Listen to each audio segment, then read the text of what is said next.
सज्जनों ते मित्रों, ਤੁਹਾਡਾ ਵੀਰ ਅਫਤਾਬ भट्टी हाज़र है। 2 दिन हो गए ने कश्मीर दे विच, तुहानूं पता ही है मामलात बड़े खराब होए ने और इस टाइम बहुत कशीदा ने मामलात। और उत्थे सुनने च भी आ रहा है कि गोली छोड़ी भी चली है तो कुछ लोग शहीद भी हो गए ने और कुछ काफ़ी सारे लोग जख्मी भी ने।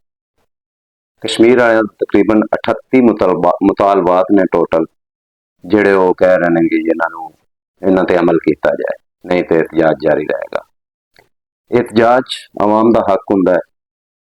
अदालत भी ये केस गया है, अदालत ने भी ये किया है जी कि आवाम जी पुरअमन एहतजाज कर सकती है, तो असीं उन्होंने रोक नहीं सकते। तो मुतालबात की ने मैं तुहानूं दसना।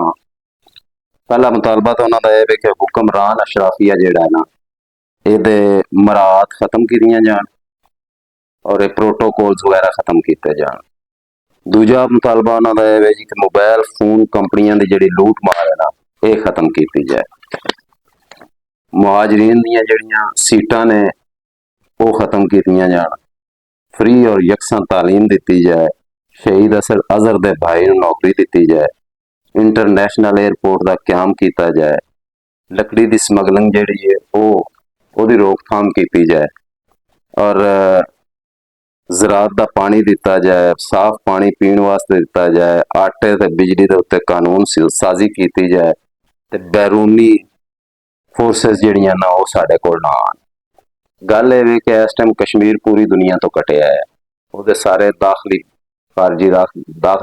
खारजी रास्ते बंद ने। उत्थे हज़ारां की तादाद रेंजर ते FC जिहड़ी वो तैनात है।